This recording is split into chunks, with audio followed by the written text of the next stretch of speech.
Praise Lord. హల్లెలూయా, హల్లెలూయా, హల్లెలూయా. స్తోత్రం, స్తోత్రం, స్తోత్రం, స్తోత్రం, స్తోత్రములు. మహోన్నతుడా నీ స్తోత్రాలు చెల్లిస్తున్నాం.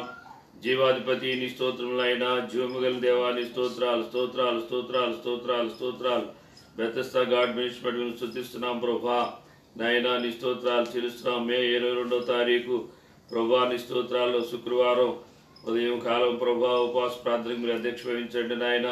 తండ్రి నీ మహాకృపను బట్టి నాయన ఈ లాక్డౌన్లో కాడ తండ్రి నాయన అయ్యా మరి నా తండ్రి గృహంలో ఫేస్బుక్ లైవ్ ఇవ్వటానికి తండ్రి నాయన మీరు మాకు ఇచ్చిన ఈ కృప కొరకు నీ స్తోత్రాలు చెల్లిస్తున్నాం. ఈ లైవ్లో వీక్షిస్తున్న ప్రతి బిడ్డను దీవించి ఆశీర్వదించండి ప్రభువా. నీ స్తోత్రాలు చెల్లిస్తున్నాం. ఈ యొక్క నా తండ్రి నా ప్రభు లైవ్ కార్యక్రమం అనేక మందికి దీవెనకరముగా మీకు మహిమకరంగా ఉన్నట్లుగా సహాయం చేయండి తండ్రి. ఇప్పుడు ఆయన నీ స్తోత్రాలు. ఈ యొక్క ప్రార్థనకు మీరు అధ్యక్ష వహించండి. పాటలు పాడుతుండగా మంచి స్వరాలు దయచేయండి. ప్రార్థనలో ప్రభా వర్తమానంలో మీరు తోడుకుంటుండండి నాయన. ప్రారంభం నుంచి ముగింపు వరకు క్రమముగా మర్యాదగా జరిగించండి తండ్రి. ఈ కార్యక్రమానికి విరోధమైన ప్రతి చీకటాత్మల దుష్ట పిశాచ అంధకార శక్తిని యేసు నామములో బంధిస్తున్నాను తండ్రి. తండ్రి ఈ లైవ్ కార్యక్రమాన్ని దీవించి ఆస్వాదించండి. వీక్షించే బిడ్డల కూడా నీ కృపలో జ్ఞాపకం చేసుకోండి ప్రభా. నా తండ్రి వారిని ఇంకా మీరు బలపరచుకోమని ప్రార్థన చేస్తున్నాను ఆయన. నజరేయుడైన యేసుక్రీస్తు నామమును బట్టి ప్రార్థించి వేడుకొంచున్నాము తండ్రి. ఆమేన్, ఆమేన్.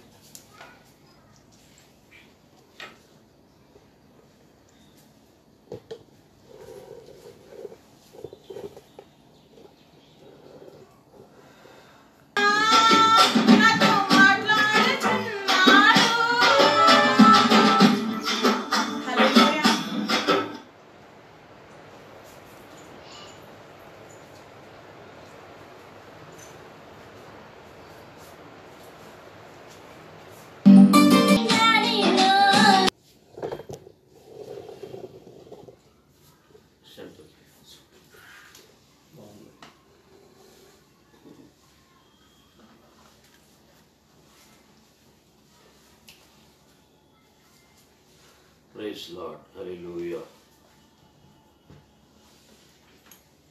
ప్రియమైన దేవుని బిడ్డలారా, ప్రభువైన యేసుక్రీస్తు నామములో మీ అందరికీ హృదయపూర్వక వందనాలు. బాగున్నారా?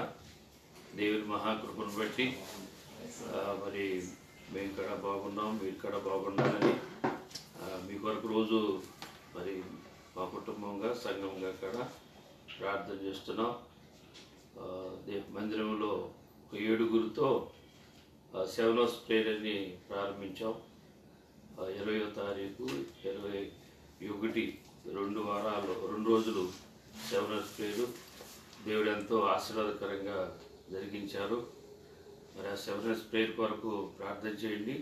సోమవారం, మంగళవారం, ఇక్కడ బుధవారం అట్టా వరుసనే 7 టీములుగా మరి 7 ప్రేయర్ చేస్తున్నాం. చేయాలని తీర్మానం చేసుకున్నాం టీములుగా.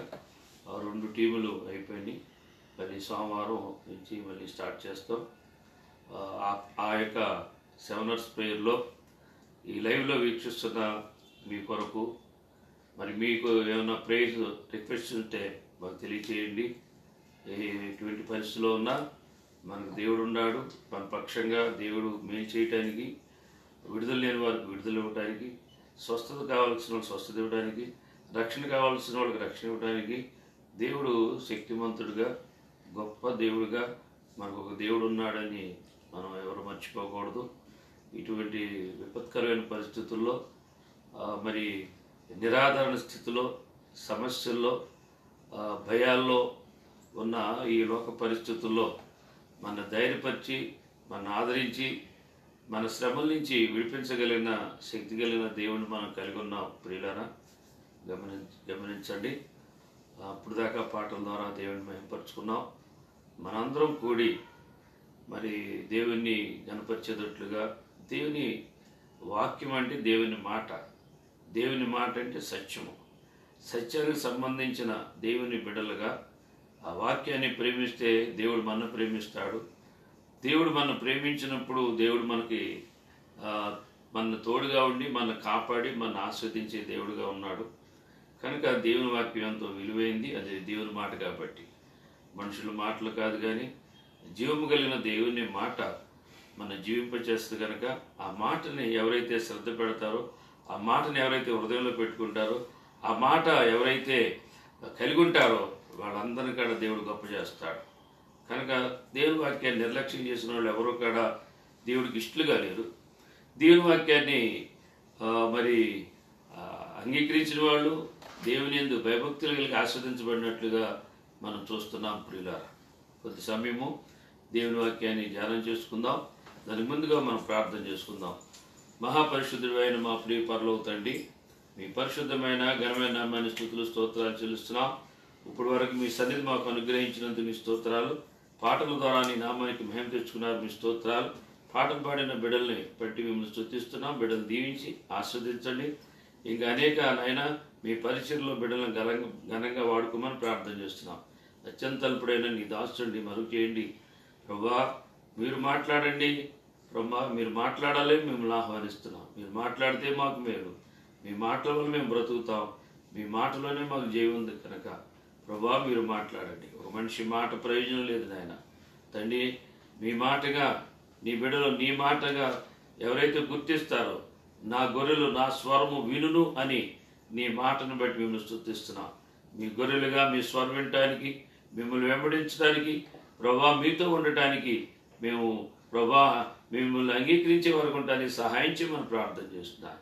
ప్రతి సమయం నాయన మీరు మాతో మాట్లాడమని, వినగలిగిన చెవులు, గ్రహించుకున్న హృదయం, లోబడి ఆత్మ అందరిలో దయచేయమని నజరేయుడైన యేసుక్రీస్తు నామమున బట్టి ప్రార్థించి వేడుకొంచున్నాము తండ్రి. ఆమేన్, ఆమేన్. పిల్లలు గమనించండి, ఈరోజు అంశం ఏంటంటే ఆపదల నుండి యెహోవా విడిపించును అనే అంశము మీద మనం ధ్యానం చేసుకుందాం. కీర్తన గ్రంథము 34వ అధ్యాయము 19వ వచనం. నీతిమంతునికి కలుగు ఆపదలు అనేకములు, వాటన్నిటిలో నుండి యెహోవా వారిని విడిపించును. నీతిమంతులకి అనేకమైన ఆపదలు వస్తాయని వాక్యం చెప్తుంది. ఆపదలు అనేది, శోధనలు అనేది, శ్రమలు అనేది, నిందలు అనేది, ప్రతికూలత అనేది, హింసలు అనేది అనే నీతిమంతులకు వస్తాయని, భక్తులకు వస్తాయని, క్రీస్తుకు వచ్చినవి, క్రీస్తు నమ్మిన వారు ఇక్కడ వస్తాయని దేవుడి వాక్యం చెప్తుంది. ఏ సమస్యలు ఉండవు, ఏ శోధనలు ఉండవు, అంతా మేలే జరుగుద్ది అని వాక్యం చెప్పట్లేదు. వాక్యం చెప్పింది ఎవరు చెప్పినా కానీ అది దేవుని మాటగా మనం తీసుకుంటే ఏమవుతామంటే మనం మోసపోతాం. మనకు వచ్చే ఆపదల్లో నిరాశపడిపోయి, నిస్సృహపడిపోయి, దేవుణ్ణి అనుమానించేటట్టుగా, దేవునికి నమ్మి ప్రార్థన చేయాల్సిన ఆ మనసు మనలో పనిచేయదు. అందుకనే దుష్టుడు మన నుంచి ఇప్పుడు ఏంటంటే మోసం చేయటానికే వాడుకుంటూ ఉంటాడు. కొంతమంది మోసం మాటలు చెప్పేవాళ్ళని వాడుకుంటాడు, ఆ మాటలు వినేవాళ్ళని వాడుకుంటాడు. ఇద్దరిని మోసగించి మరి తన యొక్క దేవుని చిత్తానికి విరుద్ధంగా వాళ్ళని మోసంలో పెట్టేస్తారన్నమాట. అందుకనే మనం దేవుని వాక్యాన్ని, సత్యాన్ని మనం గ్రహించాలి. ఆ ప్రకారముగా భక్తులకి ఆపదల్లో దేవుడు ఏం చేశాడో, యేసు ప్రభుకి ఏం చేశాడో, అనేక మన ముందున్న భక్తులు, అపోస్తులు, పాత నిబంధన భక్తులు, వాళ్ళందరి పక్షంగా దేవుడు ఏం చేశాడో అనేది మనం ఒకసారి గ్రహించుకున్నప్పుడు, దాన్ని విశ్వసించినప్పుడు ఈ ఆపదలు ఎన్నదగినవి కావని, ఈ ఆపదల్లో దేవుడు మనకు తోడుకొండి విడిపిస్తాడని మనం నమ్మవలసిన వారమైనాం. ఒక మాట చూసుకుంటే దానియేలు కాడ ఆపద వచ్చింది. దేనికి వచ్చింది? లోకరీతిగానో, చెడుతనంగానో, మరి తనను బట్టి రాలేదు. తన నమ్మిన దేవుడికి మరి నిందారహితంగా, నిష్కళంకంగా, పరిశుద్ధంగా, పవిత్రంగా జీవించటం వల్ల దానియేలు మీద అసూయపడి, దానియేలుకి విరోధముగా ఒక చట్టాన్ని తీసుకొచ్చి రాజును మోసం చేసి, అప్పుడు సింహాల బోన్లో దానియేలుని వేస్తే దానియేలుని దేవుడు విడిపించాడు. అంటే ఆపదలు రాకోకుండా అనేవి కాదు, కానీ ఆపదలు వస్తాయి. కానీ ఆపదల నుంచి దేవుడు విడిపిస్తాడు. దానియేలుకి ఎందుకు వచ్చింది శోధన? శోధన రాకోకుండా చాలా మంది ప్రార్థన చేస్తారు. శోధనలు రాకోకుండా కాపాడు ప్రభువా, శ్రమలు రాకుండా కాపాడు, నష్టం లేకుండా కాపాడు, బాధలు లేకుండా కాపాడు, ఆరోగ్య రోగం రాకుండా కాపాడు, రాకుండా రాకుండా రాకుండా అంటారు. అవి వస్తే దేవుడు దానిలో స్వస్థపరిచి దేవుడు మహిమ పొందుతాడు, విడిపించి దేవుడు మహిమ పొందుతాడు, బాగు చేసి మహిమ పొందుతాడు. కనుక వచ్చిన దాని ద్వారా దేవుడికి మహిమ కలుగుద్ది. వచ్చిన ద్వారా దాన్ని జయిస్తే నీకేం కలుగుద్ది అంటే నీ విశ్వాసాన్ని బట్టి ఫలం కలుగుద్ది అనమాట. అందుకనే ఆపదలు వస్తాయి, వచ్చిన ఆపదల నుంచి దేవుడు విడిపిస్తాడు. దానియేలుని విడిపించిన దేవుడు నిన్ను నన్ను కూడా విడిపించగలిగిన దేవుడు. దానియేలులాగా మనం జీవించినప్పుడు, దానియేలులాగా దేవుడు చెప్పినట్టుగా నడుచుకున్నప్పుడు నిశ్చయముగా దానియేలుని సింహాల్లో దానియేలు ఏం చేయలేదన్నమాట. సింహాలను చంపలా, కానీ దానియేలుని సింహాల్లో బోనుల్లో నుంచి సింహాల నోరు మూయించి దానియేలు బయటకు తీసుకొచ్చాడు. అట్లాగే దేవుడు మన ఆపద నుంచి బయటకు తెస్తాడని మనం నమ్మవలసిన వారైనా నమ్మితే నిత్యముగా మన పక్షముగా దేవుడు కార్యం చేసే దేవుడుగా ఉన్నాడు, విడిపించే దేవుడుగా ఉన్నాడని మనం తెలుసుకోవాల్సిన వారైనా. అలాగే ఆనాడు దానియేలు గ్రంథంలోనే షడ్రకు మెషకు అబేద్నెగోల కాడ అగ్నిగుండం అనే ఒక పెద్ద శోధన వచ్చింది, శ్రమ వచ్చింది. అగ్నిగుండం రాకోకుండా దానికి భయపడ్డాడు, కానీ దేవునికి భయపడ్డారు కనుక దేవుని నీతి తప్పుకోకుండా దేవునికి భయపడి వాళ్ళు ఒక తీర్మానం చేసుకున్నామంట. నెబుకద్నెజర్, నీవు పెట్టిన బొమ్మని మేము మొక్కము, ఒకవేళ మా దేవుడు రక్షించినా రక్షించపోయినా మేము మొక్కమని ఎప్పుడైతే మరి రాజుకి చెప్పారో 7 అంతల అగ్నిగుండం పెంచాడు. కానీ షడ్రకు మెషకు అబేద్నెగోలు అగ్నిగుండంలో వెళ్ళారు, కానీ దేవుడు తీసుకొచ్చాడు. దేవుడు అద్భుతంగా వాళ్ళకి ఏమాత్రం అగ్ని ఏది కొంచెం కాడ ఎంట్రీ కాడ కౌరుకంప కట్టుకో, వస్త్రాలు మసవుకోకుండా, వాళ్ళకి ఎటువంటి ఎఫెక్ట్ లేకోకుండా వాడు అగ్నిగుండంలోంచి బయటకు తీసుకుని వచ్చాడు. దేవుడు అగ్నిగుండంలోకి దేవుడు వెళ్ళాడు, అగ్నిగుండంలోంచి బయటకు తీసుకొచ్చాడు. మన శ్రమల్లో దేవుడు ఉంటాడు, మన శ్రమల నుంచి బయటకు తీసుకొస్తాడు. శ్రమలు లేకోకుండా, కష్టం లేకోకుండా భక్తి చేయాలంటే కుదరదు. నిజమైన భక్తిలో శ్రమలు వస్తాయి, నిజమైన భక్తిలో ఆపదలు వస్తాయి, నిజమైన భక్తిలో శోధనలు వస్తాయి, నిజమైన భక్తిలో నష్టాలు కష్టాలు వస్తాయి. కానీ నిలిచి ఉన్నప్పుడే దాని నుంచి దేవుడు విడిపిస్తాడు. పిల్లారా, మరి అబద్ధాలాడో మోసం చేసో శ్రమలు రాకోకుండా, నష్టాలు రాకుండా, కష్టం రాకుండా యుక్తిగా మనం నడిస్తే భక్తి అబ్బదో. కనుక దానియేలు భక్తిగానే జీవించాడు, ప్రార్థనాపరుడుగా దేవుని యందు భయభక్తులు కలిగి రోజుకు 3 మారు ప్రార్థన చేయటం. అలాగే దానియేలు శిష్యులు ప్రార్థనా పరులు, వాళ్ళు కూడా నీతి నియమాలు కలిగిన వారు కనుక వాటిని కూడా దేవుడు అగ్నిగుండంలోంచి బయటకు తీసుకొచ్చాడు. అందుకనే వాళ్ళేమి శ్రమలకి భయపడలేదు, ఆపదలకు భయపడలేదు. ఇలా మేము ఉంటే మమ్మల్ని రాజు చంపేస్తాడు అని భయపడలేదు, మమ్మల్ని కాపాడే దేవుడు ఉన్నాడని వాళ్ళు విశ్వాసం పెట్టుకున్నారు. కనుక దానియేలు కాపాడబడ్డాడు సింహాల నుంచి.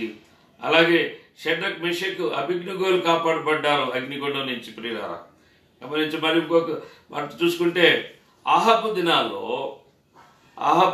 కూడా కరువు వచ్చింది.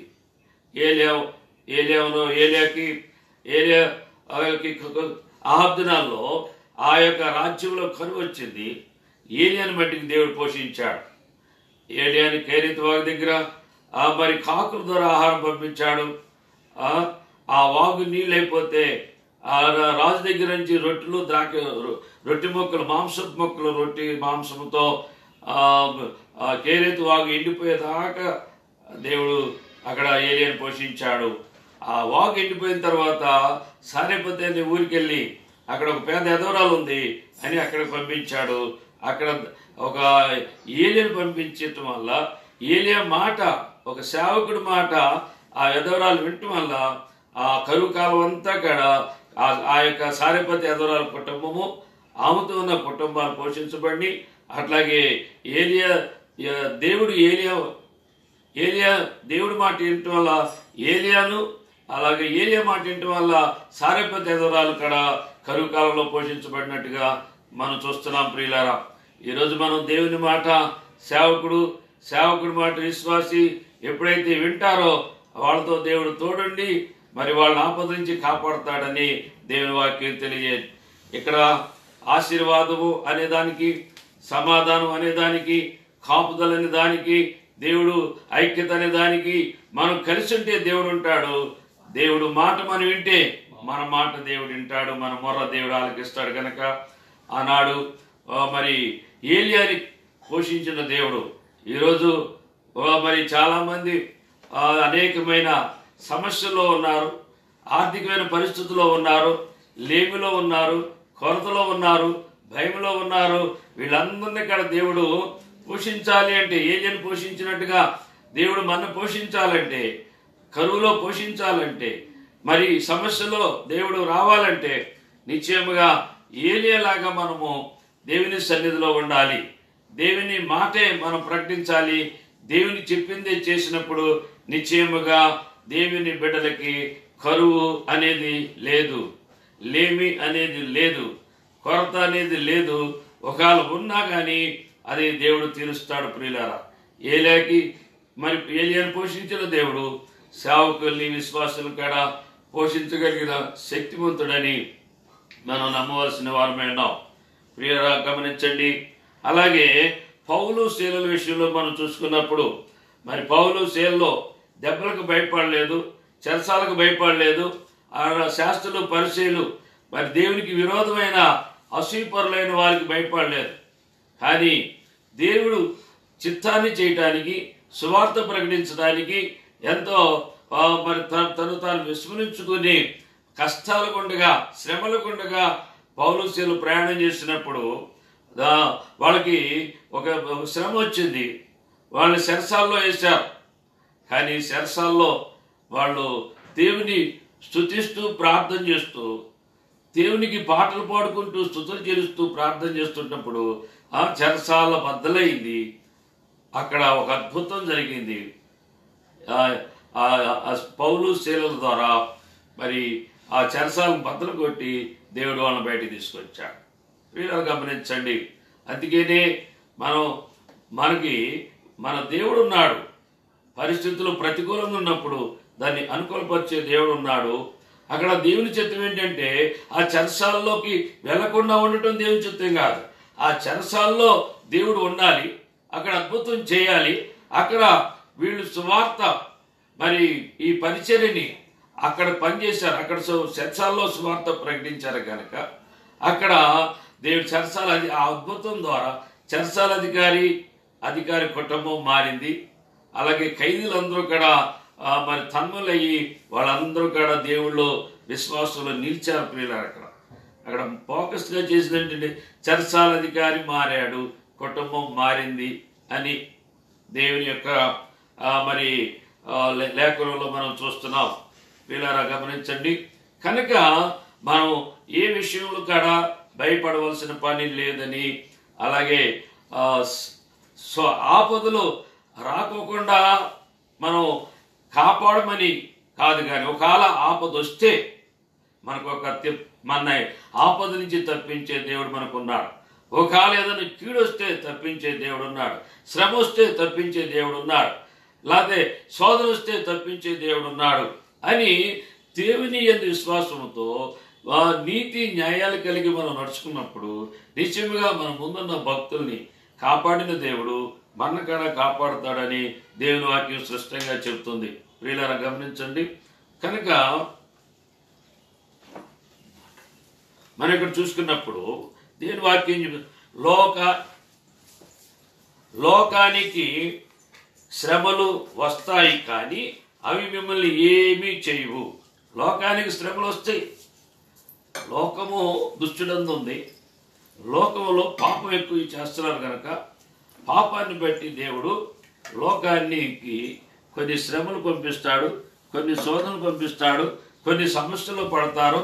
అప్పుడు ఎవరైతే దేవుణ్ణి వేడుకుంటారో, ఎప్పుడైతే పాపాన్ని వదులుకుంటారో, ఎవరైతే ప్రభువుని రక్షించమని ప్రభువుని అడుగుతారో, అప్పుడు వాళ్ళకి దేవుడు తన మహిమను కనపరిచి ఆ శ్రమల నుంచి విడిపించి రక్షించడానికి సిద్ధముగా ఉన్నాడు దేవుడు.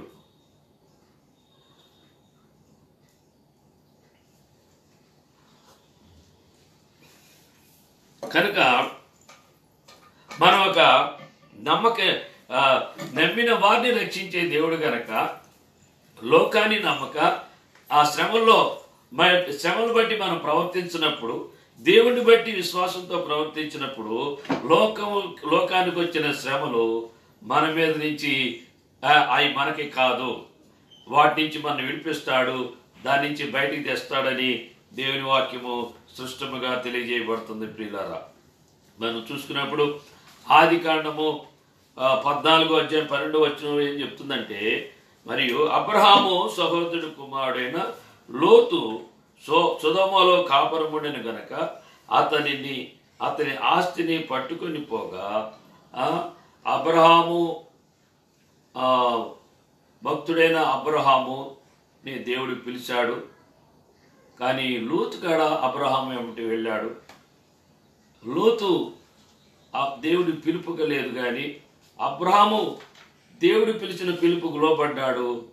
అబ్రహాముని అబ్రహాం సహోదరుడు కుమారుడు లోతు మట్టికి తను వెంబడించినట్లుగా చూస్తున్నాం. వెంబడించినప్పుడు అక్కడ సొదొమ గొమొర్రాల పట్టణాల్లోకి లోతు ఉంటున్నాడు. అక్కడ శత్రు రాజులు లోతు కుటుంబాన్ని ఆస్తిని కాడ పట్టుకొని దోచుకుని వెళ్ళిపోయినప్పుడు అక్కడ వాళ్ళలో లోతుతో మరి ఒక మనిషి అబ్రహాముకి అబ్రహాము కౌరు తీసుకొచ్చినప్పుడు అక్కడ ఏముందంటే, అనగా ఏలాము రాజు అయిన కదూర్లో యోమోరు, గోయిముల రాజైన తిదాలు, షీనారు రాజైన అమ్రాపేలు, ఎల్లాసరు రాజైన ఆర్యోకు అను నలుగురితో ఆ 5 రాజులు యుద్ధము చేసింది.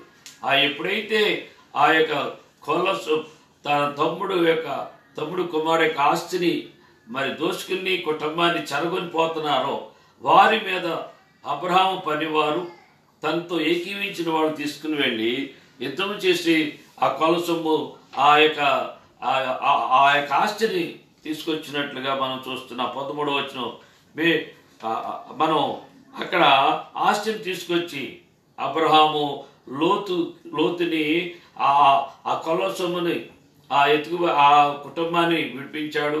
ఆస్తిని తీసుకొచ్చి తన తమ్ముడు కుమారుడైన సహోదరు కుమారుడైన లోతుకి ఇచ్చినప్పుడు, ఇక్కడ లోతు ఎక్కడ ఉన్నాడంటే సొదొమ గొమొర్రా పట్టణాల్లో ఉంటున్నాడు. సొదొమ గొమొర్రాల పట్టణాలు ఎటువంటి అంటే, అది చాలా భయంకరమైన పాపము చేస్తున్న స్థలం అన్నమాట.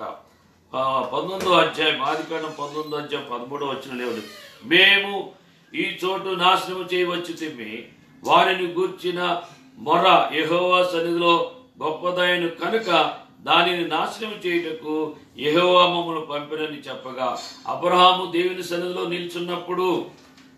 నిల్చున్నప్పుడు ఆ యెహోవా మరి దూతలు అక్కడ అబ్రహాముతో మాట్లాడినట్లుగా, మేము సొదొమ గొమొర్రాల యొక్క పాపము పండింది, అది మేము చూసి ఆ పట్టణాలు నాశనం చేయటానికి మేము వచ్చాము అని చెప్పినప్పుడు, అక్కడ 10 మంది నీతిమంతులు కాడలేదు.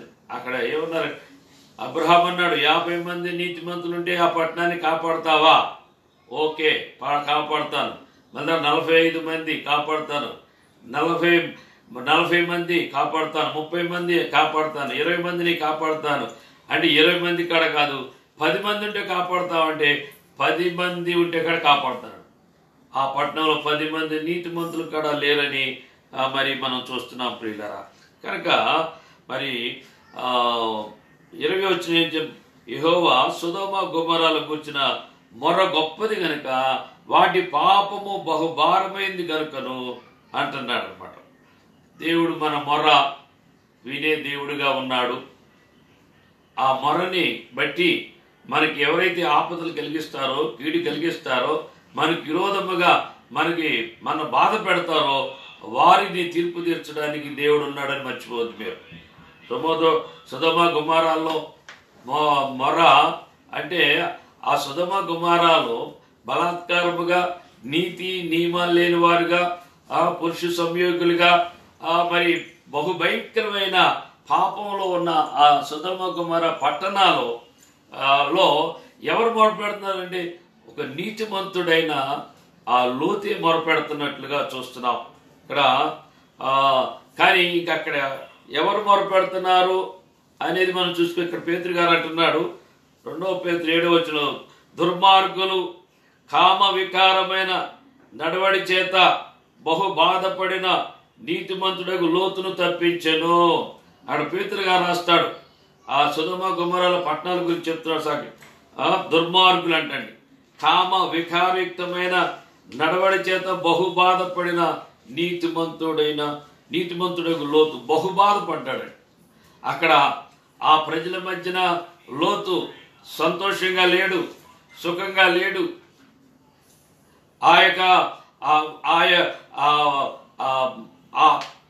సంతోషంగా లేడు, సుఖంగా లేడు.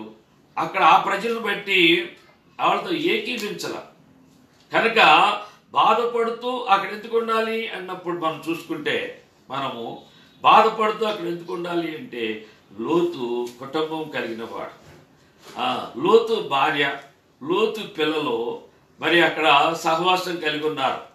లోతు ఒక్కడే విడిగా అతను భక్తి జీవితాన్ని కలిగి, విశ్వాసాన్ని కలిగి, తన పెద్దండైన అబ్రహాము నీతిని కలిగి, అబ్రహాము విశ్వాసాన్ని కలిగి, ఇతను ఒక్కడే కుటుంబముగా భక్తి చేయట్లేదు, కానీ అతడు ఒక్కడే తన విశ్వాసాన్ని, నీతిని కాపాడుకుంటా ఉన్నట్లుగా చూస్తున్నాం.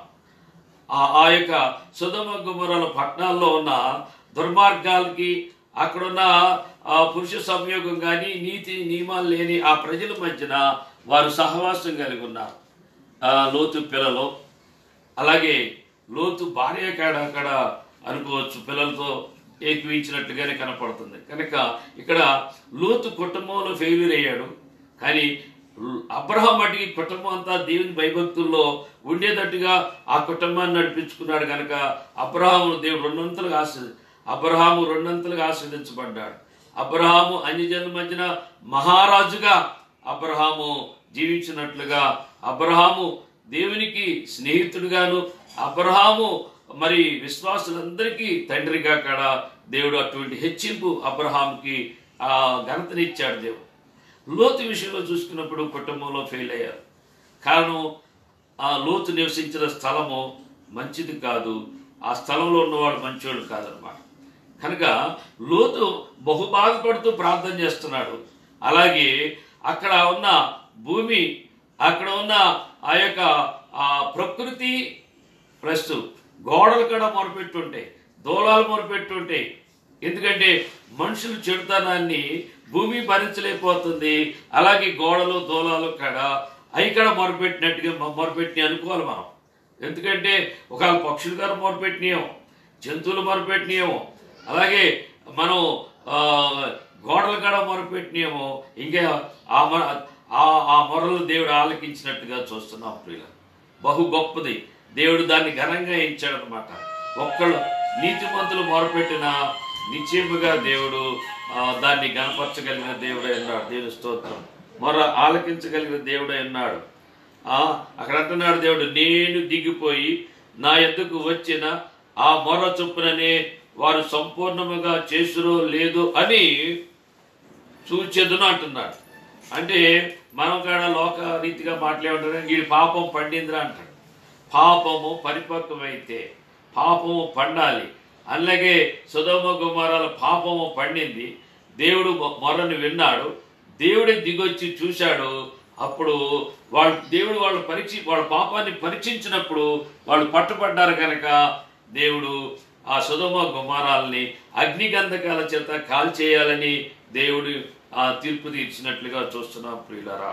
అప్పుడు లోతుని మరి వాళ్ళు అడిగారు, దేవుడు లోతుని, నువ్వు అబ్బాయి నీవు ఎవరెవరు, నీవు, నీ భార్య, నీ పిల్లలు, నీ అల్లుళ్ళు, వాళ్ళందరికీ మీరు సిద్ధం అవ్వండి, ఈ పట్టణాన్ని మేము కాల్చేయబోతున్నాము, మీరు ముందు బయటికి రండి అంటే లోతు తడువు చేస్తున్నాడంట. కానీ బలవంతంగా లోతుని, లోతు భార్యని, లోతు పిల్లల్ని పట్టుకుని బయటికి తీసుకొచ్చి మరి వాళ్ళని పంపించినట్లుగా బయటికి తీసుకొచ్చి మీరు ఇక్కడి నుంచి పారిపోండి, వెనక్కి తిరిగి చూడుకోకుండా ఎంత దూరం పారిపోతే అంత దూరం పారిపోండి, సొదొమ గొమొర్రాలో మేము అగ్నిగంధకాల చేత నాశనం చేస్తున్నాము అని చెప్పినప్పుడు లోతు భయపడిపోయాడు. లోతు భయపడ్డాడు, వాళ్ళని వేడుకున్నాడు, మేము అంత దూరం పరిగెత్తలేము, ఆ కనపడే ఊరి దగ్గరికి అని కోరుకున్నాడు. అలాగే వెళ్ళమన్నప్పుడు ప్రియులారా, మరి లోతు భార్య, ఇద్దరు పిల్లల కాడ ఇక సొదొమ గొమొర్రా పట్టణం నుంచి బయటకు వచ్చారు. కొంత దూరం వెళ్ళిన తర్వాత లోతు భార్య వెనక్కి తిరిగి చూసి ఉప్పు స్తంభం అయిపోయింది. వెనక్కి తిరిగి చూసి అంటే ఏంటంటే ఆజ్ఞని మీరింది. వెనక్కి తిరిగి చూడొద్దంటే వెనక్కి తిరిగి చూసింది, అంతే. లోతు భార్య ఉప్పు స్తంభం అయిపోయింది. లోతు ఇద్దరు పిల్లల కాడ ముందుకు సాగినట్లుగా మనం చూస్తున్నాం ప్రియులారా. అందుకని ఒక అవిధేయత, ఒక అవిధేయత మనుషుల్ని తక్కువ సౌండ్ పెట్టమను. ఒక అవిధేయత మనుషుల్ని ఎంత అవిధేయులుగా చేస్తుందో, ఎంత ఉప్పు స్తంభం అంటే ఇక ఈ జీవం లేని మనిషి అంటే అవి ఒక శపించబడిన స్థితిలో ఈరోజు ఇక్కడ యెరూషలేములో అక్కడ ఆ సొదొమ గొమొర్రాలో ఆ ప్రాంతాల్లో ఆ ఉప్పు స్తంభం అయినట్లుగా మరి ఉప్పు స్తంభం ఉందని మరి చూసిన వారు చెప్తున్నారు ప్రియులారా. కనుక దేవుని వాక్యము సత్యము, దేవుడి మాట సత్యము, అది నిత్యముగా నెరవేరే మాటని దేవుడు యేసు ప్రభు సంచరించిన ఆ ప్రదేశాల్లో ఆ రోజు మాట్లాడిన దేవుని మాటలు, ఆ రోజు సంచరించిన ప్రజలు ఈరోజు సాక్షార్థముగా అవన్నీ కూడా ఉన్నట్లుగా మనం చూస్తున్నాం. కనుక మనం ఒక అవిధేయత అనేది మంచిది కాదు, విధేయత అనేది చాలా మంచిది. దేవుడు లోతు విధేయత చూపించి ఆ యొక్క చెడుగా ఉన్న ఆ ప్రజలతో సహవాసం చేయక ఆ ప్రజల మీద, ఆ ప్రజలకి దూరంగా ఉన్నాడు. ఆ ప్రజలకి తీర్పు తెచ్చేవాడుగాను, ఒక పెద్దగా చెప్పేటట్టుగానే దేవుడు ఆ స్థలాల్లో ఉంచాడు. కనుక ఆ స్థలంలో ఉన్న ఆ ప్రజలతో సహవాసము కలిగిన ఈ లోతు భార్య, లోతు పిల్లల మట్టికి దేవునికి అంగీకారముగా జీవించలేదు. దేవునికి విరోధముగా వాళ్ళు ప్రవర్తించినట్లుగా వాళ్ళు ఒక వాళ్ళ పిల్లలు శాపగ్రస్తమైన ఒక జాతికి వాళ్ళు వారసులుగా మరి వారసులుగా ఉన్నట్టుగా మనం చూస్తున్నాం పిల్లలు. అందుకనే లోతు విషయంలో మనం పేతురు గారు చక్కగా రాశాడనమాట. నీతిమంతుడైన లోతు బహుగా బాధపడ్డాడని, ఆ దుర్మార్గులు బట్టి, వాళ్ళ దుర్మార్గాన్ని బట్టి చాలా బాధపడినట్లుగా మనం చూస్తున్నాం ప్రియులారా. మనం ఒకసారి చూసుకున్నప్పుడు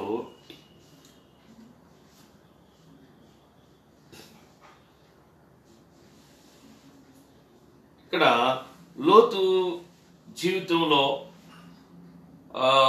చాలా మిస్ అయ్యాడు. కుటుంబాన్ని ఆశీర్వాదకరంగా నడిపించుకోలేకపోయాడు.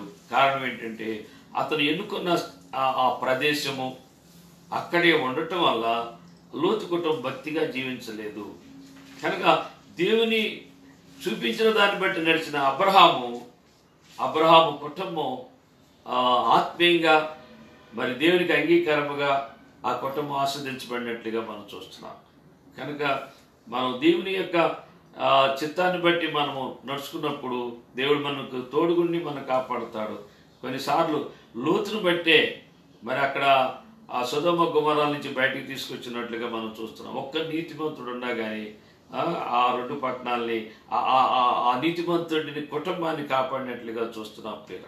అలాగే సౌలు దావీదుని చంపాలని దురాలోచన చేశాడు. ఈ సౌలు విషయంలో కూడా ఎంతో అసూయపడి సౌలు దావీదుని చంపాలని ఎంతో కీర్తితో ఉన్నప్పుడు అక్కడ వాక్యం ఏం చెప్తుందంటే 1 సమూయేలు 19:10 ఏం చెప్తుంటే, సౌలు ఒకే దెబ్బతో దావీదును గోడకు పుడుచుదునన్న తాత్పర్యం కలిగి ఈటి విసిరును దావీదు అతని ఎదుట నుండి తప్పించుకొనినందున ఈటి గోడకు నాటగా దావీదు ఆ రాత్రి యందు తప్పించుకొని పారిపోయెను. ఎందుకంటే దావీదుకి దేవుడు తోడుగా ఉన్నాడు. దావీదు దేవుడికి హృదయానుసారుడు. దావీదు దేవుడిని అనుసరించి నడిచినవాడు. దావీదుకు దేవుడు మొరపెట్టేవాడు. దావీదు దేవుడు ఆత్మ కలిగిన వాడు, దేవుని యొక్క అభిషేకం కలిగిన వాడు కనుక దావీదు ఒకే దెబ్బతో దావీదు దేవుడు తోడు లేకపోతే చనిపోయాడు, కానీ తప్పుకుని పారిపోయినట్లుగా చూస్తున్నాం. 11వ వచనంలో కూడా ఏం చెప్తుందంటే, ఉదయమున అతన్ని చంపవాలని పొంచి ఉండి దావీదును పట్టుకొనుటకై సౌలు అతని ఇంటికి దూతలను పంపగా దావీదు భార్య అయిన మీకాలు, ఈ రాత్రి నీ ప్రాణము నీవు దక్కించుకుంటేనే కానీ నీవు రేపు నీవు చంపబడదువని చెప్పాను. మీకాలు దావీదుని హెచ్చరించి ఆ కిటికీలో నుంచి మరి దించేసినట్లుగా చూస్తున్నాం. అట్లా మీకాలు దావీదు మరి చనిపోకోకుండా తన భర్త అయిన దావీదుని మీకాలు కాపాడింది. కాపాడింది కనుక దేవుడు ఎవరినో ఒకళ్ళే మనం ఆధారం చేసుకుని మన కాపాడే దేవుడుగా ఉన్నాడు. కొన్నిసార్లు మనం మన మన మన విరోధులే మనకి మేలు చేసేటట్టుగా కూడా దేవుడు చేయగలను దేవుడు అనమాట. దేవుని స్తోత్రం చెప్దాం. అలాగే సౌలు నుంచి దావీదుని కాపాడాడు. అలాగే మరి యేసుక్రీస్తు ప్రభువుని శాస్త్రులు పరిచయులు యేసు ప్రభుని చంపాలని ఎన్నోసార్లు ప్రయత్నం చేస్తారన్నమాట. ఎన్నోసార్లు ఆయన్ని సిగ్గుపరచాలని, ఆటంకపరచాలని, ఆయన్ని బంధించాలని, ఆయన చంపాలని ఎంతో ప్రయత్నం చేసినట్టుగా చూస్తున్నాం. యోహాను సువార్త 10:35 వారు మరలా ఆయనను పట్టుకుని చూచిరు గాని ఆయన వారి చేతి నుండి తప్పించుకొని పోయెను. దేవుడు తప్పించుకుని పోయినట్లుగా మరి చూస్తున్నాం. మరి చాలా మందికి అనుకోవచ్చు, యేసు ప్రభు దేవుడే కదా, ఆ దేవుడు మీరు ఎందుకని తప్పించుకుపోయాడు, ఎదిరించలేకపోయాడా అని ఏదేదో మాట్లాడుతున్నారు కదా. కానీ యేసు ప్రభువు ఆయన మనల్ని విమోచించడానికి మానవ శరీరాన్ని ధరించుకుని రక్త మాంసాలు కలిగి ఆయన మహిమను అక్కడే వదిలి ఆయన శరీరాన్ని ధరించుకుని వచ్చాడు కనుక శరీర ధర్మాన్ని అనుసరించి ఆయన మరి దుష్టుడికి దూరంగా ఉన్నట్లుగాను, దుష్టుని ఎదిరించినట్లుగాను,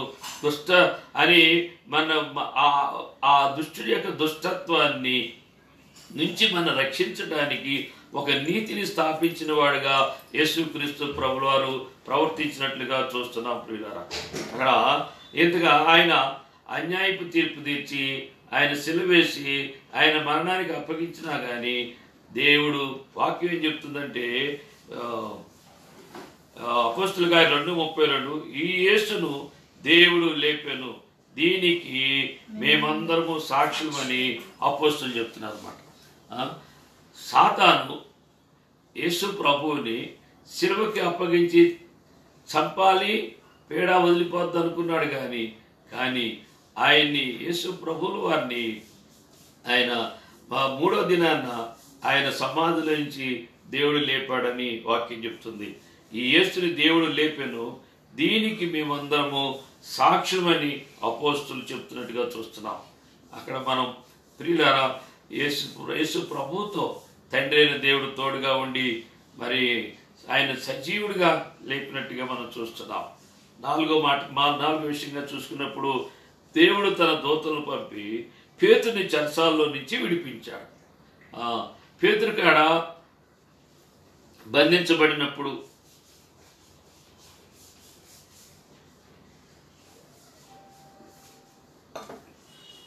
యాకోబుని ఏదైతే ఖడ్గంతో చంపినట్లుగా పేతుని కాడ చంపాలనుకున్నాడు. కానీ సంఘము 12 సంఘము అత్యంత ఆసక్తితో మొరపెడుతుంది. సంఘము అత్యంత ఆసక్తితో మొరపెట్టడం వల్ల తన దూతలు పంపించి పేతురు గారిని చెరసాలలో నుంచి విడిపించాడంటే అదండి. కనుక మనం శ్రమ రాకోకుండా కాదు, శ్రమ వచ్చింది, ఆ శ్రమ నుంచి విడిపించాడు. శోధన వచ్చింది, విడిపించాడు. కష్టం వచ్చింది, విడిపిస్తాడు దేవుడు అనమాట. పేతురుని విడిపించిన దేవుడు. పేతురు సంఘం మొరపెట్టింది. మరి సంఘం ఎలా ఉండాలంటే ప్రార్థించే సంఘముగా ఉండాలి. సంఘంలో ఎన్నో రోగాలు వస్తాయి, ఆర్థికమైన చిక్కులు వస్తాయి, సమస్యలు వస్తాయి, ఎన్నో బాధలు ఉంటాయి, ఎన్నో పరిస్థితులు కూడా సంఘస్థుల్లో ఎన్నో సమస్యలు శోధనలు ఉంటాయి, వ్యాధి బాధలు ఉంటాయి. ఏం చేయాలంటే రాకుండా కాదు, ఎలా వచ్చినా కానీ దాన్ని విడిపించే దేవుడికి మొరపెట్టాలన్నమాట. మొరపెట్టాలి. ఎందుకంటే మనం లోకంలో ఉన్నాం, ఏదో ఒక రూపంలో మనం లోక మాలిన్యం అంటుంది. మాటలోనూ, చూపులోనూ, ఆలోచనలోనూ, తలంపులోనూ తప్పిపోతాం. దేవుడిలోనే ఉంటూ దేవుడికి విరోధంగా కొన్నిసార్లు మనం తెలియకోకుండానే మనం నడుస్తాం కనుక ఆ దోషం మనకు అంటుంది. అది ఏదో ఒక మాట ద్వారా కొన్ని చిక్కులు వస్తాయి, ఏదో కొన్ని పనుల ద్వారా కొన్ని నష్టాలు కష్టాలు వస్తాయి. కనుక దేవునికి మొరపెట్టాలి, దేవునికి ప్రార్థన చేయాలి, తను దేవునికి ప్రార్థించాలి, అలాగే సంఘము కూడా ప్రార్థించాలి. సంఘస్థులు ఒకరికొకరు ప్రార్థన చేసుకుంటే ఆ ప్రార్థన ద్వారా దేవుడు సంఘంలో వచ్చిన ఆ యొక్క అనారోగ్యాన్ని, వ్యాధుల్ని దేవుడు స్వస్థపరుస్తాడు. ఆ సంఘంలో అనేక శ్రమల నుంచి దేవుడు విడిపిస్తాడు. ఆ సంఘంలో మార్మల్స్ లేని వాళ్ళకి మార్మల్స్ కలిగిస్తాడు.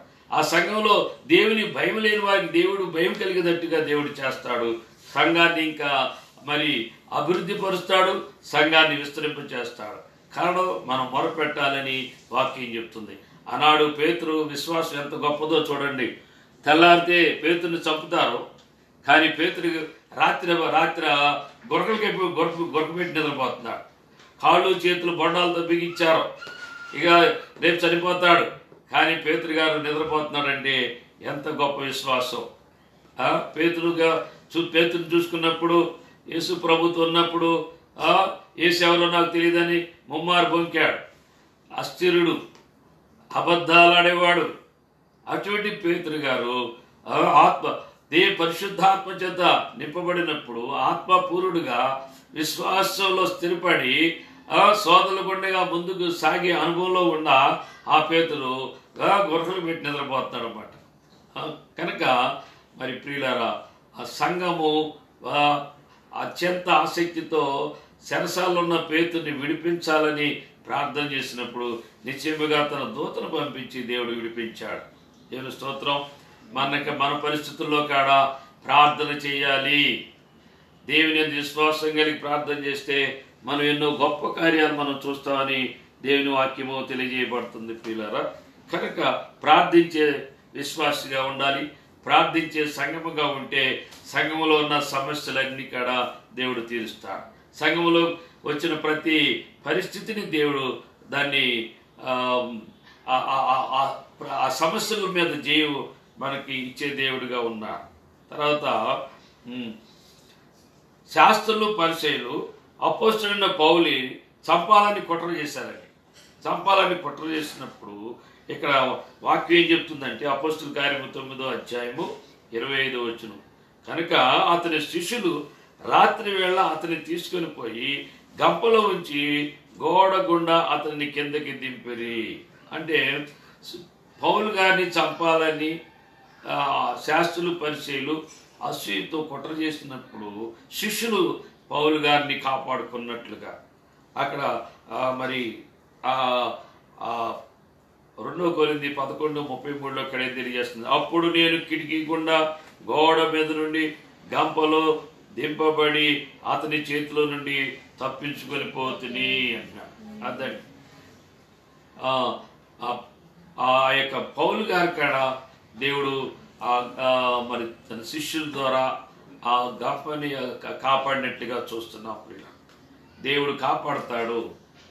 దుష్టుడు మరణానికి మన ఏదో ఆపదల్లో పెట్టాలని, మరణానికి అప్పగించాలని దుష్టుడు ఎన్నో పన్నాగాలు పంతాడు. దుష్టుడు లాంటి మనుషుల ద్వారా, అవిశ్వాసుల ద్వారా మనకెన్నో ఆపదలు శోధనలు తెస్తాడు. కానీ విశ్వాసుల ద్వారా దేవుడు మనం కాపాడుతాడు. పౌలు గారిని అలాగే శిష్యులు కాపాడుకున్నట్లుగా మనం చూస్తున్నాం. అలాగే 1 తిమోతి 1 అధ్యాయం 13 ఏం చెప్తుంటే, నన్ను బలపరిచిన మన ప్రభు అయిన క్రీస్తు యేసుకు కృతజ్ఞుడై ఉన్నాడు. తెలియక అవిశ్వాసం వల్ల చేసింది కనుక కనికరింపబడితే అంటున్నాడు. ఎంత చక్కగా ఒప్పుకున్నాడు. సాక్షి ఏం చెప్తాడంటే, నేను హింసకుడిని, దోషకుడిని, హానికరుడిని అని చక్కగా ముచ్చటగా 3 మాటలు చెప్పాడు. నేను అవిశ్వాసం వల్ల చేశాను కానీ తెలుసుకుని కానీ నేను ఇలా మరి క్రీస్తు సంఘాన్ని హింసించలేదు, దూషించలేదు, హాని చేయలేదు.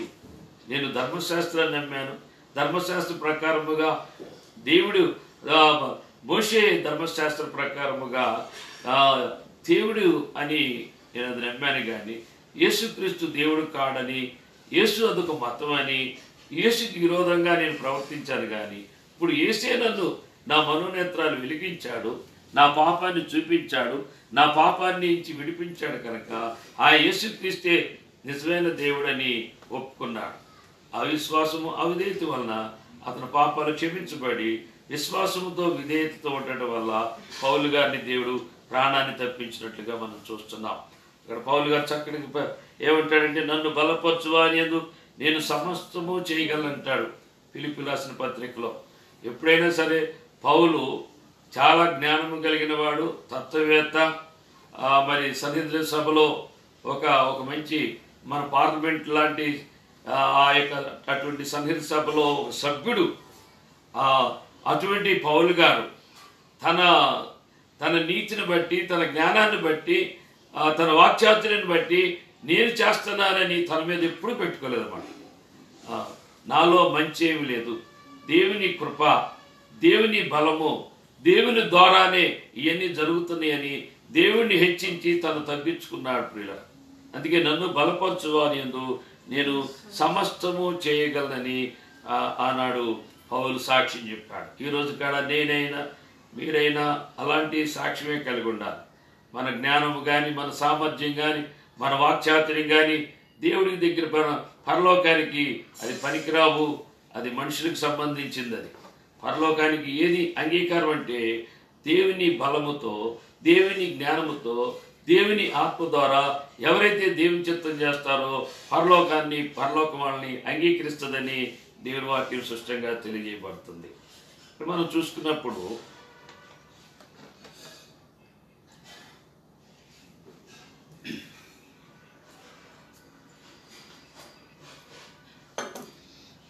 ఒకటో కోరింది 10వ అధ్యాయం 13వ వచనం ఏం చెప్తుందంటే,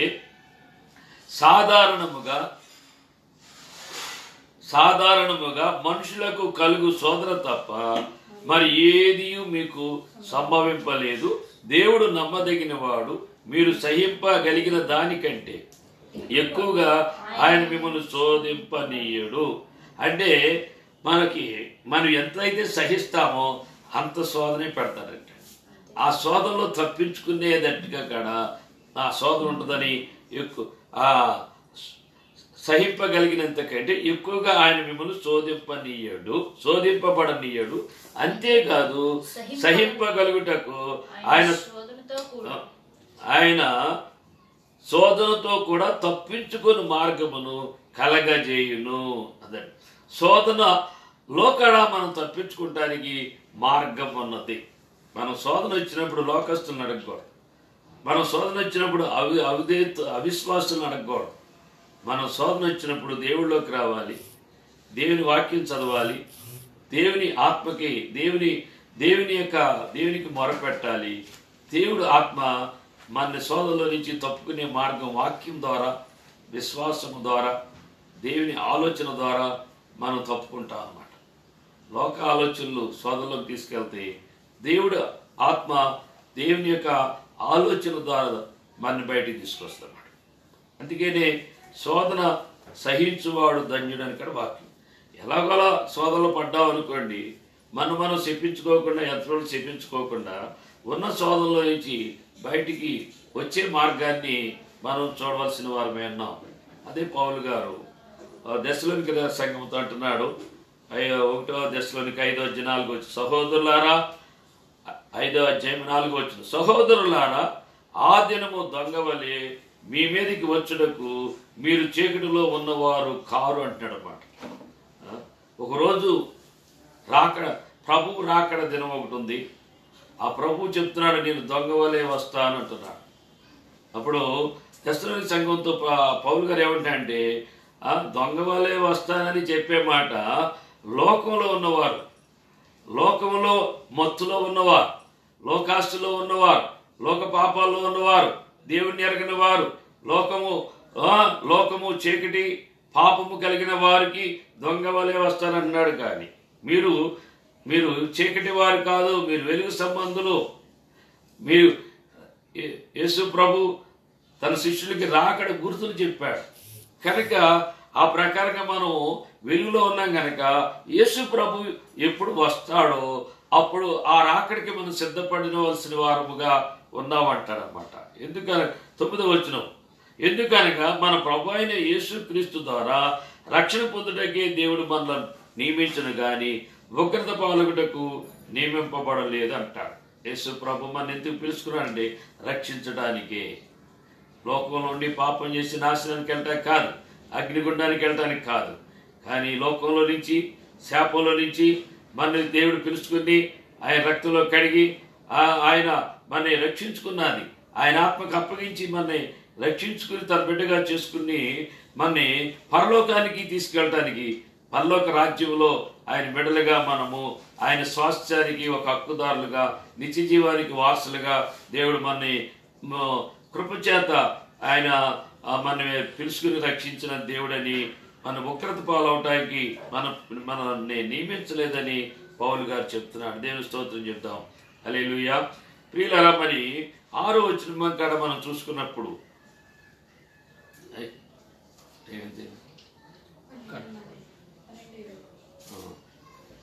కనుక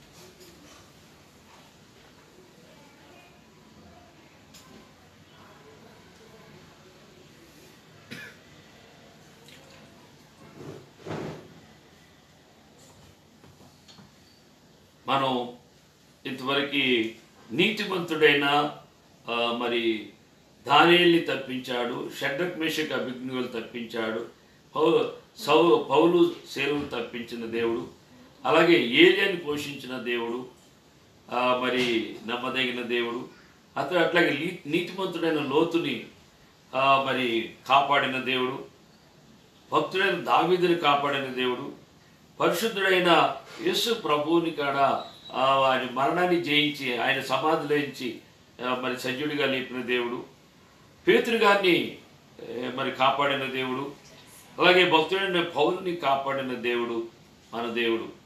కనుక మనని కాడ కాపాడే దేవుడు, మనం ఎటువంటి పరిస్థితుల్లో ఉన్న దేవుడు మన కాపాడుతాడు. ఆయనకి అసాధ్యం ఏంటంటే ఏం లేదు.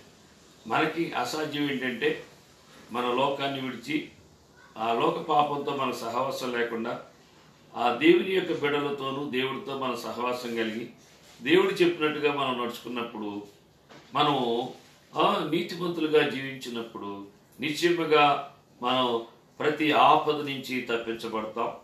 ప్రతి శోధనలోకి వెళ్ళిపోయిన ఆ శోధన నుంచి బయటికి దేవుడు మనం బయటికి తీసుకొస్తాడు. కనుక మనం భయపడవలసిన పని లేదు. ఇప్పుడు ఈ కరోనా, ఈ వైరస్, ఈ లాక్డౌన్ సమయంలో చాలామందికి ఉద్యోగాలు పోయినాయి, చాలామందికి పనులు లేవు, చాలామందికి ఆర్థికమైన పరిస్థితుల్లో పడిపోయారు. ప్రతి ఒక్కరికి ఏదో సమస్యలు ఉన్నాయి. సేవకుల విషయంలో, అలాగే వ్యాపారస్తుల విషయంలో, అలాగే పనిచేసుకునే వాళ్ళ విషయంలో ప్రభుత్వాలు లోటు బడ్జెట్లో పడిపోయినాయి, అప్పుల్లో పడిపోయినాయి. సమస్తం కాడ ఆర్థిక వ్యవస్థ అస్తవ్యస్తమైపోయింది. కనుక ఇటువంటి పరిస్థితులన్నిటినీ కాడ దేవుడు సరిచేయగలిగిన దేవుడు కనుక మరి దేశ పరిస్థితుల కొరకు, అలాగే ప్రజల పరిస్థితుల కొరకు, ఎన్నిటి కొరకు మనం మనం చేయవలసిన పని ఏంటంటే ప్రార్థించాలి. ఈ కరోనా వైరస్ ఎందుకు వచ్చింది ప్రభు అని దాన్ని తిట్టడం కాదు, మనుషులు తిట్టడం కాదు, కానీ ఈ వైరస్ని బారిన పడుకోకుండా మమ్మల్ని కాపాడండి ప్రభా. ఈ వైరస్ వల్ల వచ్చే నష్టాల నుంచి విడిపించండి ప్రభా. ఈ వైరస్ని మేము దాన్ని దేవుడి కంటే ఎక్కువగా దానికి భయపడక, దేవుడి కంటే ఎక్కువగా దాన్ని కనపరుచుకోకుండా, దేవుడు నియంత్రించగలిగిన విడిపించగలిగిన ఆ దేవుని మీద మా మనసు తిప్పుకొని మా హృదయాలని ప్రభా నా తండ్రి మా మా హృదయపూర్వకంగా నీకు లోబడేటట్లుగా సహాయం చేయమని మనం ప్రార్థన చేయాలని మనం దేవుని వాక్యం మనని హెచ్చరిస్తుందన్నమాట. దేవుణ్ణి గొప్ప చేయాలి, మనం దేవుణ్ణి గణపరచాలి. దేవుడిని మనం గణపరిస్తే దేవుడు మనల్ని విడిపించి దేవుడు మనం గణపరుస్తాడు. దేవుడు మనల్ని స్వస్థపరిచి దేవుడు మనం గణపరుస్తాడు. కనుక మరి మనం దేవుని బట్టి నడవాలని, అప్పుడు మనను బట్టి దేవుడు ఆనాడు అబ్రహాము దేవుడిని అన్నాడు, ఇస్సాకు దేవుడిని, యాకోబు దేవుడిని అనిపించుకోవడానికి ఆయన సిగ్గుపడలేదు. కనుక మన దేవుడిని కూడా అనిపించుకోవడానికి ఈరోజు ఇష్టపడుతున్నాడు దేవుడు.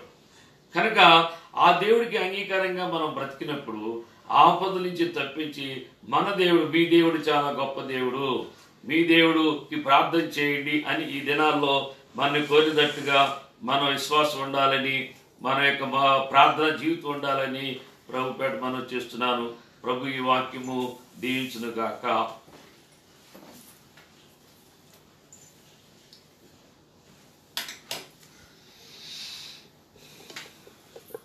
ఓ పాట పాడుకుందాం.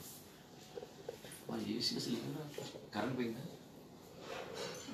ఇదేంటి అసలు చచ్చిపోతుంది.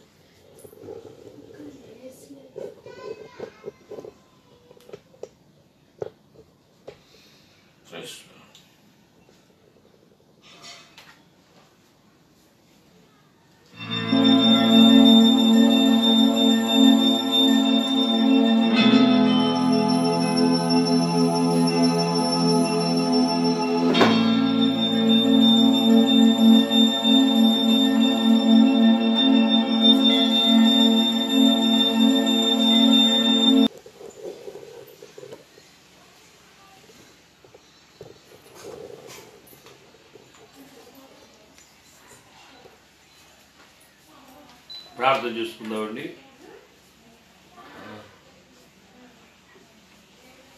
రేపు శనివారం సాయంత్రం 7 గంటలకి లైవ్ కార్యక్రమం ఉంటుంది. ఆదివారం 11 గంటలకి లైవ్ కార్యక్రమం ఉంటుంది. కనుక మీరు సకాలంలో సిద్ధపడి ఈ లైవ్లో ఉండాలని వీక్షిస్తున్న మీ అందరికీ వందనాలు తెలియజేస్తున్నాను. ప్రార్థన చేసుకున్నాను. పరిశుద్ధమైన తండ్రి, ప్రేమ గల్లేసు ప్రభా, మీ పాదము స్తోత్రాలైనా జీవము గల దేవుడు, మహాదేవుడు, గొప్ప దేవుడు, నీ కృపా కనికను బట్టి మేము స్తుతిస్తున్నాం ప్రభా. నాయన ఆపదల నుండి దేవుడు విడిపిస్తాడనే ఈ అంశము మేము ధ్యానం చేయడానికి మీరు సహాయం చేశారు ప్రభా. నా తండ్రి నీ స్తోత్రాలు. ఈ లోకంలో శ్రమలు వస్తాయి, ఆపదలు వస్తాయి నాయన, అగ్నిగుండం లాంటి పరీక్షలు కూడా వస్తాయి. కానీ నాయన అటన్నిటి నుంచి విడిపించే దేవుడు ఉన్నాడు. దేవుడు విశ్వాసం పెట్టుకుని దేవుడికి మొరపెట్టుకుంటే దేవుడు కాపాడుతాడని, విడిపిస్తాడని, రక్షిస్తాడని, స్వస్థపరుస్తాడని ప్రభా మా జీవితాల్లో మీరు చేస్తున్న సమస్త మేలును బట్టి నాయన మేము వాక్యంలో ధ్యానం చేస్తున్నాం. నాయన దానియేలుని ప్రభా ఆపదలు రాకుండా చూడలేదు, కానీ ఆ దానియేలు సింహం బోన్లోకి వెళ్ళినప్పుడు సింహాల నోరు మోయించి దానియేలు బయటకు తీసుకొచ్చినట్లుగా చూస్తున్నాం ప్రభా. అలాగే నాయన షడ్రక్, మెషక్, అబేద్నెగోలు నా తండ్రి నీ యందు భక్తులు కలిగి నీతి కలిగి మరి వాళ్ళు ఉన్నారు. అగ్నిగుండం రాకుండా చూడలేదు, కానీ అగ్నిలోంచి మీరు తీసుకొచ్చారు ప్రభా. అలాగే తండ్రి మీ భక్తులందరినీ ఇక్కడ మీరు ఎలా విడిపించారో, ఎలా రక్షించారో, ఎలా కాపాడారో అనేది మాకు మా ముందున్న మరి మంచి సాక్ష్యాలు. అలా మా జీవితాల్లో ఎన్నో మేలులు చేశారు. ఎన్నో అగ్నిగుండం లాంటి శ్రమలు, ఎన్నో నిందలు, దోషులు, అవమానాలన్నీ నుంచి మమ్మల్ని విడిపించి సజీవులుగా ఇంతవరకు మీలో మమ్మల్ని నిలబెట్టుకుని కాపాడుకున్నందుకు మేము స్తుతిస్తున్నాం ప్రభా. ఈ వాక్యం వింటున్న ప్రతి ఒక్కరిని మీరు దీవించి ఆస్వాదించి, వారు ఏ స్థితిలో ఉన్నారో, ఎటువంటి సమస్యలో ఉన్నారో, ఎటువంటి చిక్కుల్లో ఉన్నారో, ఎటువంటి వ్యాధి బాధలో ఉన్నారో మాకు తెలియదు, కానీ మీరు సమస్తం ఎరిగిన దేవుడు. వారి ప్రార్థన బట్టి వారిని స్వస్థపరచడానికి, విడిపించడానికి, ఆపద నుంచి తప్పించడానికి మీరు కాపాడే దేవుడిగా ఉన్నారని నమ్ముతున్నాం ప్రభా. సహాయం చేయండి. నమ్ముట నీ వలనైతే నమ్మువానికి సమస్తము సాధ్యం అన్నావు ప్రభా. ఆ నమ్మకాన్ని పుట్టించుకోకుండా దుష్టుడు అనేక మందిని మోసం చేస్తున్నాడు, దేవుడి మీద అనుమానం పెడుతున్నాడు, దేవుడికి విరోధంగా నడిపిస్తున్నాడు ప్రభా. అట్టి దురాత్మలు యేసు నామములో బంధిస్తున్నాను తండ్రి. నీ వాక్యము వినాలి, నిన్ను నమ్మాలి, నీకు మొరపెట్టాలి, నీ మేలు పొందుకుని నిన్ను మహింపరిచే కృపా భాగ్యాలు ప్రతి బిడ్డకి దయచేయమని, అలాగే ఈ లైవ్ కార్యక్రమంలో మాతో ఏకీవించిన బిడ్డలు, పరిచర్య చేసిన బిడ్డలు, పాటలు పడిన బిడ్డలు బట్టి నీ స్తోత్రాలు దీవించి ఆశీర్వదించమని నజరేయుడైన యేసుక్రీస్తు నామమును బట్టి ప్రార్థించి వేడుకొంచున్నాము తండ్రి. ఆమేన్. పరమ తండ్రి అయిన దేవుని ప్రేమయు, ప్రభువైన యేసుక్రీస్తు కృపయు, పరిశుద్ధాత్మ అన్యోన్య సహవాసం కూడిన మనకు సకల పరిశుద్ధులకు సదాకాలంతో నడిపించును గాక. ఆమేన్. యేసు రక్తమే జయం, సిలువ రక్తమే జయం, ప్రవేశనం సంపూర్ణ జింగలే. ఆమేన్ ఆమేన్ ఆమేన్.